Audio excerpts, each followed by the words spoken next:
ధరణిపై ఏర్పాటైన కమిటీ ఇవాళ తొలిసారి భేటీ కానుంది. మధ్యాహ్నం 3 గంటలకు సీసీఎల్ఏ ఆఫీసులో కమిటీ సమావేశం కానుంది.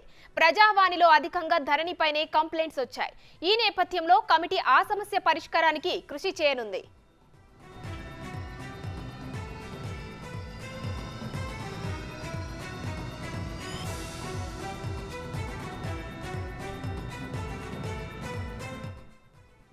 ఇక కమిటీ కన్వీనర్ గా భూ పరిపాలన ప్రధాన కమిషనర్ నవీన్ మిట్టల్ ఉన్నారు. కిసాన్ కాంగ్రెస్ జాతీయ ఉపాధ్యక్షుడు కోదండరెడ్డి, మాజీ ఐఏఎస్ రేమండ్ పీటర్, భూ చట్టాల నిపుణుడు సునీల్, విశ్రాంత special grade deputy collector Madhusudan committee సభ్యులుగా ఉన్నారు. వీరు ధరణి పోర్టల్ ఉన్న సమస్యలపై వీలైనంత త్వరగా నివేదికను ప్రభుత్వానికి ఇస్తారు.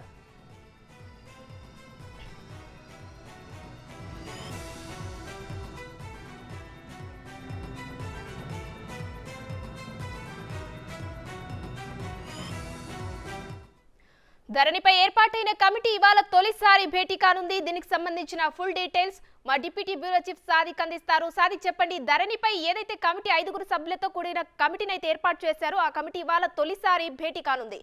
మరి ఈ భేటీలో ఏ అంశాలు చర్చకు వచ్చే అవకాశం ఉంది?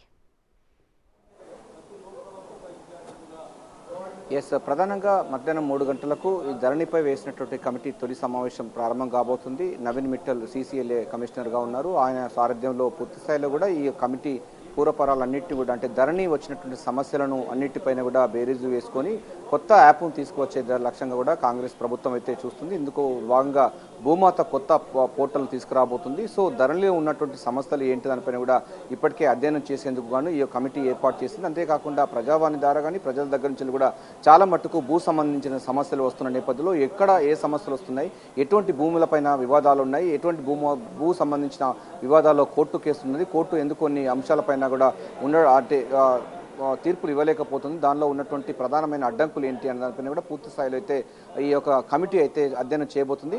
ధరణిని రద్దు చేసి ఆ స్థానంలో కొత్త పోర్టల్ను తీసుకొచ్చే లక్ష్యంగా ఉండబోతుంది. అందుకు గాను స్టడీ చేయబోతుంది. ఇప్పటికే ప్రజావాణి ద్వారా చాలా విజ్ఞప్తులు వస్తున్నాయి, చాలా కంప్లైంట్స్ వస్తున్న నేపథ్యంలో ధరణికి వల్ల ఎటువంటి సమస్యలు వస్తున్న పూర్తి స్థాయిలో అధ్యయనం చేసేందుకు తొలిసారిగా కమిటీ ఏర్పడిన తర్వాత నవీన్ మిట్టల్ ఆధ్వర్యంలో అంటే సీసీఎల్ఏ కమిషనర్గా ఉన్నారు. ఆ తర్వాత దీంతో పాటుగా భూమి సునీల్తో పాటుగా మధుసూదన్ రిటైర్డ్ ఉన్న అధికారి, దీంతో పాటుగా ఆయనతో పాటుగా మిగతా సంబంధించినటువంటి రేమండ్ పీటర్ అప్పుడు రెవెన్యూ ప్రిన్సిపల్ సెక్రటరీగా పనిచేశారు. ఎందుకంటే ధరణి వచ్చినప్పుడు పూర్తి స్థాయిలో ఆయన సారథ్యంలో నడిచింది. అదే విధంగా సకల జన సర్వే సంబంధించినటువంటి దాంట్లో కూడా ఎక్స్పర్టు. సో ఈ అంశాలన్నిటిపైన వీళ్ళందరితో కూడా ఉన్నట్టయితే డెఫినెట్గా నిపుణులైనటువంటి వారితోనే కూడా కమిటీ వేసింది రేవంత్ రెడ్డి సర్కారు. వారు నిపుణులైన తొలి భేటీ అయిన తర్వాత ధరణి ద్వారా వస్తున్నటువంటి సమస్యలు ఏంది, ఇప్పటికే 23 మాడ్యూల్స్లో కొన్ని సమస్యలు ఉన్నాయని కూడా ప్రాథమికంగా గుర్తించడం జరిగింది. ఈ మాడ్యూల్స్ను చేంజ్ చేయడానికి ఏముండాలి, అదేవిధంగా కొత్త సంబంధించినటువంటి యాప్ తీసుకొస్తున్నారు భూమాత యాప్.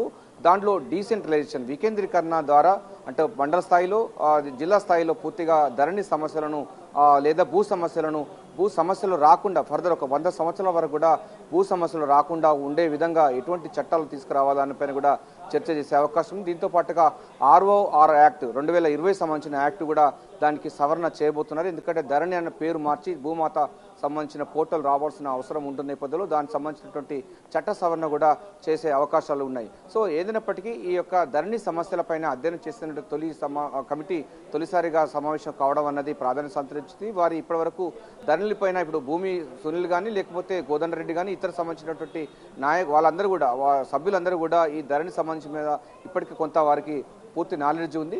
మరికొంత నాలెడ్జ్ కోసం అదేవిధంగా విజ్ఞాపన పత్రాలు ప్రజావాణి ద్వారా వచ్చినటువంటి వినతులను అన్నిటి కూడా క్రోడీకరించి ఎటువంటి ఏ ప్రాంతం నుంచి అంటే మనకు దీంట్లో ప్రధానంగా భూముల విషయాలు చాలా రకాల భూములు ఉన్నాయి. సర్ఫకాస్ భూములు ఉన్నాయి, ఇనాం భూములు ఉన్నాయి, బంజర్ భూములు ఉన్నాయి, ప్రైవేట్ భూములు ఉన్నాయి, అదేవిధంగా ఇట్లా పట్టాదారు భూములు ఉన్నాయి. ఇట్లాంటి అనేక రకమైనటువంటి భూములు ఉన్నాయి. ఒక్కొక్క భూమికి ఒక్కొక్క చట్టాలకు సంబంధించిన అంశాలు ఉన్నాయి కనుక వీటన్నిటిపైన కూడా అంటే తెలంగాణలో వారికి మాత్రమే ఇటువంటి పరిస్థితి ఉంది.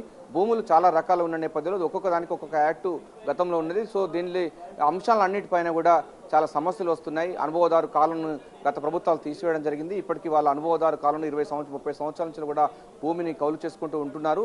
వారికి మాత్రం ఆ పట్టదారు సంబంధించిన పాస్ పుస్తకాలు రాలేని పరిస్థితి కనబడుతుంది. సో దీని అంతా కూడా డిఫాల్ట్గా ఒక పార్ట్ బిలో పెట్టడం జరిగింది గత ప్రభుత్వాలు. వాటన్నిటి మళ్ళీ పూర్తి స్థాయిలో సమస్యలు లేకుండా ఒక 100 సంవత్సరాల వరకు కూడా ఎటువంటి భూ వివాదాలు భూ సమస్యలు కోర్టు కేసులు లేకుండా ఉండే విధంగా నూతనమైనటువంటి యాప్ను తీసుకొచ్చే లక్ష్యంగా రేవంత్ రెడ్డి సర్కార్ అయితే అశరవేగంగా పావులు కలుపుతుంది. అందులో భాగంగానే ధరణి పైన అధ్యయనం చేసేందుకు ఈ 5 సభ్యులతో కూడిన కమిటీ ఏర్పాటు చేసింది. CCLA కమిషనర్ ఆయన కన్వీనర్గా ఉండబోతున్నారు. ఆ తర్వాత భూమి సునీల్తో పాటుగా మనకు కోదండరెడ్డి కిసాన్ సెల్ జాతీయ అధ్యక్షులు ఉన్నారు, ఆ చైర్మన్ ఉన్నారు. ఆయనతో పాటుగా మధుసూదన్ రిటైర్డ్ సంబంధించిన అధికారి ఉన్నారు. రేమండ్ పీటర్ రెవెన్యూ శాఖ మాజీ ప్రిన్సిపల్ సెక్రటరీ ఉన్నారు. వీళ్ళందరితో కూడా పూర్తిగా క్రోడీకరించి కొత్త సంబంధించినటువంటి యాప్ తీసుకురావడానికి ఉన్నటువంటి అంశాలు ఏముంది, ధరని పూర్తిగా రద్దు చేసి నూతనమైనటువంటి యాప్ తీసుకొచ్చే లక్ష్యంగా అధ్యయనం మొత్తం చేయబోతుంది. స్టడీ అన్నది చాలా సైంటిఫిక్గా ఉండాలి. ఎందుకంటే 100 సంవత్సరాల వరకు కూడా భూ సమస్యలు లేకుండా ఉండే విధంగా ఉండాలని కూడా ముఖ్యమంత్రి రేవంత్ రెడ్డి అధికారులకు ఆదేశించడం జరిగింది. అదేవిధంగా ఈ కొత్త కమిటీ కూడా సూచనలు జారీ చేసిన దానిలో వారి యొక్క మొదటి మీటింగ్ అన్నది ఈరోజు మధ్యాహ్నం 3 గంటలకు CCLA కమిషనర్ నవీన్ మిట్టల్ యొక్క ఛాంబర్లో జరగబోతుంది. ఈ అంశంపైన కొంత క్లారిటీ వచ్చే అవకాశం ఉంది. కొత్త యాప్ తీసుకురావడానికి ప్రస్తుతం ఉన్నటువంటి ధరణి యాప్లో ఉన్నటువంటి కొన్ని మార్పులన్నింటినీ, అదేవిధంగా కొత్త చట్ట సవరణ దానిపైన కూడా క్లారిటీ వచ్చే అవకాశం అయితే ఉంది. Right, thank you Sadiq.